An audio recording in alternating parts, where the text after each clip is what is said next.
حضرت جی دو سجدوں کے درمیان نماز میں دعا پڑھی جا سکتی ہے، اللہم اغفر لی ورحمنی وعافنی ورزقنی، ایک قاری صاحب نے بتایا پڑھنے کا؟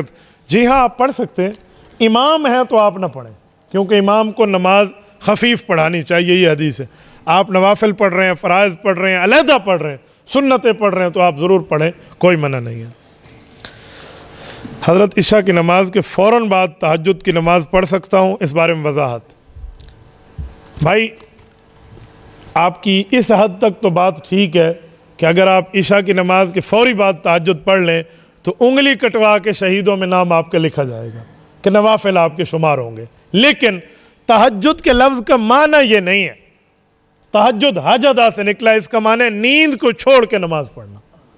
کم از کم آپ کوئی 2 4 5 گھنٹے سو جائیں، اس کے بعد آپ اٹھ جائیں۔ یہ نہیں ہے ہمارے والے کہتے ہیں 12 بجے کے بعد تہجد ہے، یوں نہیں ہے، یہ شریعت میں 12 اور 1 کا لفظ نہیں لکھا ہوا، بس آپ صبح کے داخل ہونے سے پہلے پڑھ لیں، یعنی اول وقت میں تو آپ سوئیں گے نا، اب تو سو کر اٹھیں، اصل تہجد یہ ہے۔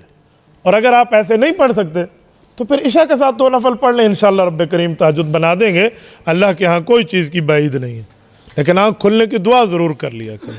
دیکھو ماشاءاللہ کیسا تعمیری سوال ہے، ایسے سوال مزہ بھی کرتے ہیں، اللہ اکبر، جو بندہ دین سیکھنے کے لیے سوال کرے۔ ہمارے اکثر بھائی کہتے ہیں حیات ممات مولویوں کا کام ہے، ہم جس کو مانیں، جس کے پاس جائیں، حیات ممات سے کیا لینا؟ میرے بھائی میں ایک جملہ آپ کو کہتا ہوں، یہ حیات ممات کا لفظ یہ عقیدہ حیات النبی کی توہین ہے، لفظ یہ نہ بولا کریں۔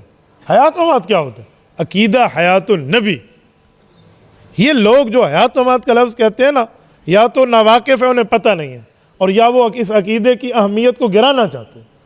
اللہ معاف کرے، اللہ معاف کرے، کوئی یوں کہے ختم جاری کیا ہے اور وہ ختم نبوت نہ کہے، عقیدہ ختم نبوت نہ کہے، ختم کہے اور جاری کہے، جاری مرزائی مانتے ہیں، ختم مسلمان، ختم جاری کے چکر میں ہو، تو ہم نہیں کہیں گے تو ختم نبوت کی اہمیت کو گرا رہا ہے۔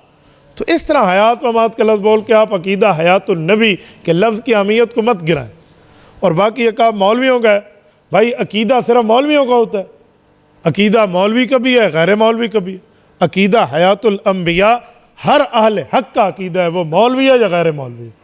باقی یہ بات کہ مولویوں کا کام ہے، یہ جان چھڑانے والے کام ہے، یہ اس طرح حاجی اور چاجی نہیں بن پائے گا، اس کے لیے پورے دلائل ہیں اور پوری ترتیب ہے۔ بھائی عقیدہ حیات الانبیاء قرآن کریم میں موجود ہے، عقیدہ حیات الانبیاء حضور کی حدیث میں موجود ہے، عقیدہ حیات الانبیاء صحابہ کے اجماع میں موجود ہے، عقیدہ حیات الانبیاء امت کے تمام فقہاء اس کے قائل ہیں۔